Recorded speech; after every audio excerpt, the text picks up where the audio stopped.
형제자매 여러분,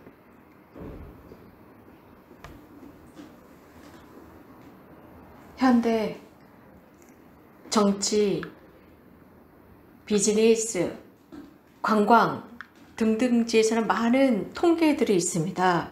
이런 통계들은 대중의 의견을 듣기 위해서죠. 그래서 몇몇 결론을 얻기 위해서입니다. 특별히 정치계에서는 선거나 혹은 비즈니스, 경제 분야에서도 이러한 지금 시장 경제가 어떻게 되어가고 있는지 수치나 통계를 통해서 알고 싶어 합니다. 자, 이런 식인데 예수님께서도 오늘은 이런 통계를 내고 싶어 하십니다. 알고 싶어 하십니다. 그런데 가장 먼저 제자들의 반응, 입장을 알고 싶어 하셨습니다. 그들의 동향은 어떤가? 그들의 대답은 어떤가? 였습니다. 즉 사람들이 어떤 말을 하느냐라고 가장 먼저 물으셨습니다. 당신에 관해서 무엇이라고 하느냐? 그러자 그들은 이 사람들의 반응을 먼저 전해드립니다. 그래서 정말 합창단이 말하듯이 한 목소리로 그분에게 알려드립니다. 어떤 누구는 예언자라고 하고 예언자 엘리야라고 합니다. 세례자 요한이라고 합니다. 등등. 그러자 예수님은 두 번째 질문을 하십니다. 직접 하시죠. 그렇다면 너희들은 나를 누구라고 생각하느냐? 물론 그렇게 묻자마자 갑자기 생각지 못한 침묵이 흐릅니다.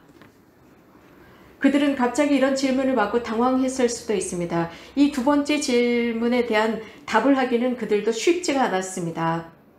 첫 번째 질문은 남들의 의견이었기 때문에 그 소문이나 그런 목소리를 전하는 것은 너무나 쉬웠습니다. 그러나 두 번째 질문은 자기들 입장에서 직접적으로 주님께 말씀을 드려야 했습니다.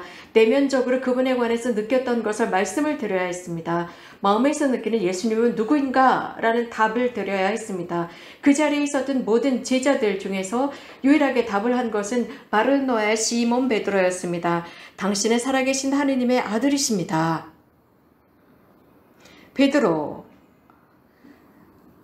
베드로는 이런 답을 했을 때 자신이 깊이 숙고하거나 혹은 그가 슬기로웠기 때문이 아니었다는 것이 분명히 드러납니다.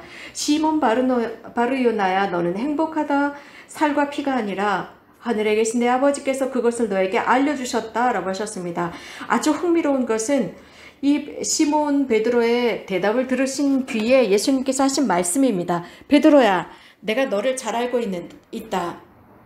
너는 시몬이고 너의 아버지는 바르요나이고 너의 가정사도 내가 잘 알고 있고 내 마음도 잘 알고 있고 너의 인생, 너의 과거도 내가 샅샅이 알고 있다.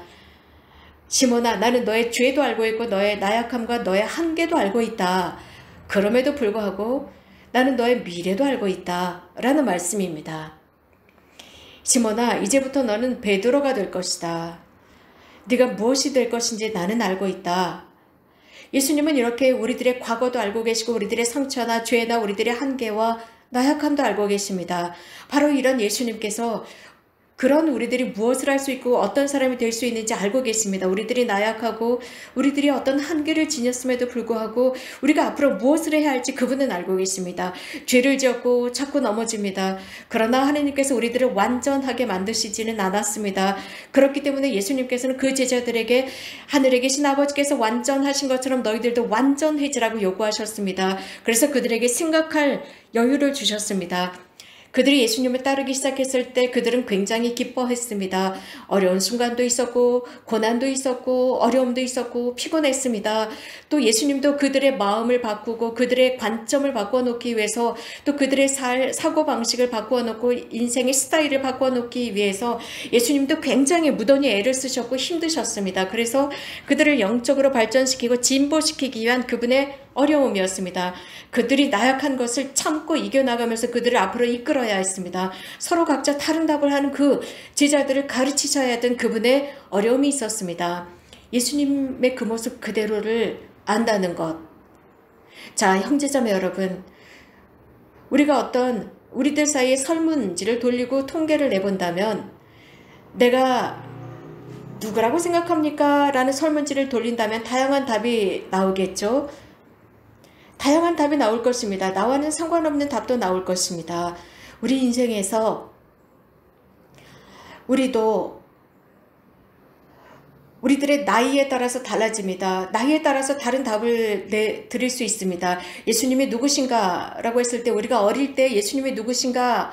라는 질문이 다를 것이고 청년이 되었을 때, 장년이 되었을 때, 노인이 되었을 때 답은 각자 달라질 것입니다. 우리가 사랑과 평화 혹은 고통 중에 있거나 혹은 기쁨을 느끼고 있습니다.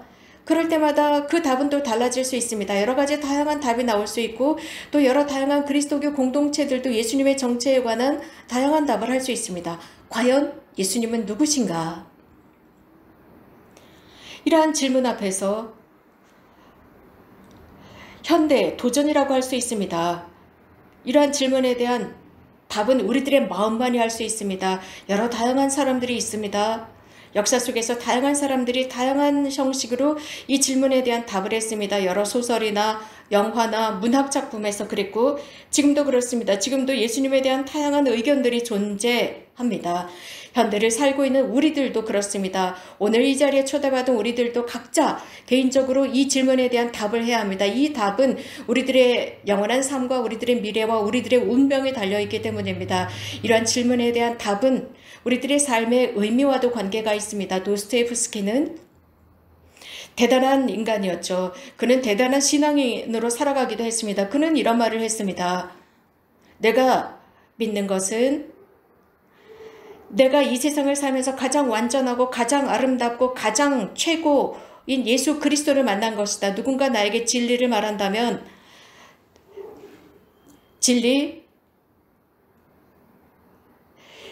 진리와 그리스도 중에 어떤 편에 설 것이냐라고 한다면 나는 그리스도 편에 서겠다라고 고백할 것이다 라고 했습니다. 캘커타의 마더 데레사가 병원에 계실 때였습니다. 1983년이었는데 그때 마더 데레사께서는 이런 글을 쓰셨습니다. 나에게 예수님은 누구신가? 매일의 날마다의 빵입니다.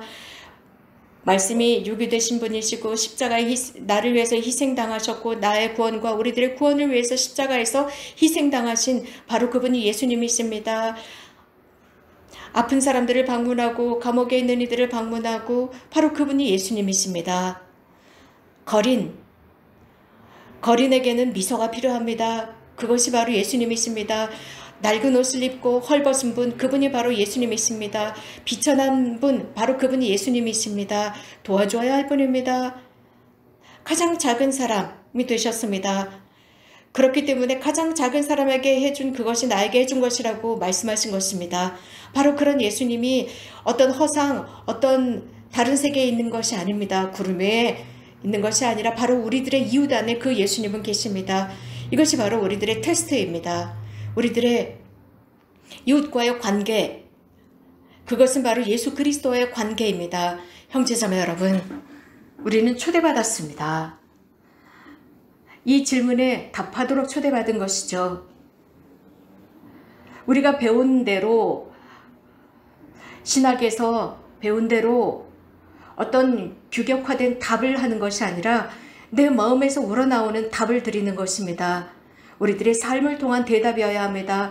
복음을 통해서 우리가 알고 있는 것은 예수님께서 악령으로부터 많은 사람들을 해방시키셨고 그들은 예수님이 누구인지 알고 있었습니다. 심지어는 사탄은 거룩하신 하느님 우리들을 방해하러 벌써 오셨습니까? 라고 했습니다. 사탄의 마음은 폐쇄되어 있었습니다. 예수님의 인성과 예수님의 힘, 예수님의 삶, 예수님의 은총 앞에서 이렇게 폐쇄되어 있었습니다.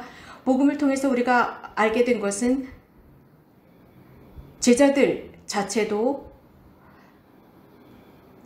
이분이 누구신가? 라고 서로 어리둥절해 묻곤 했습니다. 심지어는 저 역풍까지도, 저 바다의 태풍까지도 저분의 명령에 순종하는데 저분은 누구신가? 그들은 예수님을 실제적으로 체감했습니다. 느꼈습니다. 살아있는 그분과 함께 살았지만 그분에 대해서 다시 한번 저분이 누구신가? 그분을 의심하기도 했습니다. 마르코 복음에서는 예수님께서 승천하시는 장면을 이렇게 기록하고 있습니다.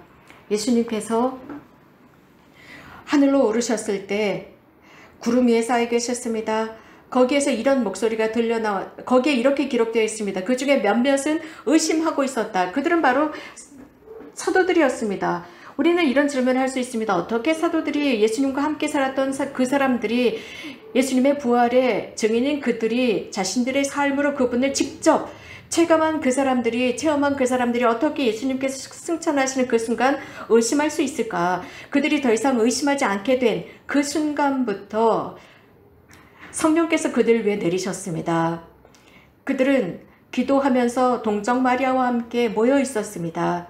그리고 그들은 하늘로부터의 힘을 기다리고 있었습니다. 바로 그 순간 그들은 더 이상 의심하지 않았습니다. 그 순간 그들은 이제 더 이상 두려움 때문에 유대인들을 두려워하면서 숨어있지 않았습니다. 증언하는데도 온 세상 앞에서 증언하는데도 두려워하지 않았습니다. 심지어는 예수님을 위해서 생명을 내놓는 것도 두려워하지 않았습니다. 예수님께서는 바로 이러한 조그만 소그룹으로 시작했습니다. 불완전한 사람들과 함께 당신의 사명을 시작했습니다. 그들은 기쁘게 예수님을 따랐습니다. 그들의 신앙에 따라서, 그들의 열린 마음에 따라서 온 세상은 예수님에 의해서 어루만져졌습니다. 형제자매 여러분, 우리가 할 수 있는 것을 하도록 초대받았습니다. 가장 어려운 것입니다. 그것은 예수님을 믿는 것이고 그분의 말씀을 믿는 것이며 그분의 인성을 믿고 그분의 성체 안에 있는 그 성사들을 믿는 것입니다. 우리가 오늘 이 자리에 모인 것은 예수님을 통해서, 예수님의 성체를 통해서 양분을 얻고 그분을 통한 양분을 얻기 위해서입니다. 그렇게 함으로써 우리는 평범한 사람들로 이 세상을 살아가면서 이 하느님께 속해 있고 또 예수님을 가장 잘 아는 성모님께 우리는 찾아왔습니다. 성모님께서는 예수님을 잉태하셨고 이 세상에 성모님 앞에서 말씀이 강생하셨고 태어나셨고 성모님 앞에서 자라셨으며 성모님에 의해서 교육을 받으셨고 성모님의 기도와 성모님의 눈물과 성모님의 탄원과 기도 속에서 자라셨습니다. 심지어는 십자가 아래까지 가셨습니다.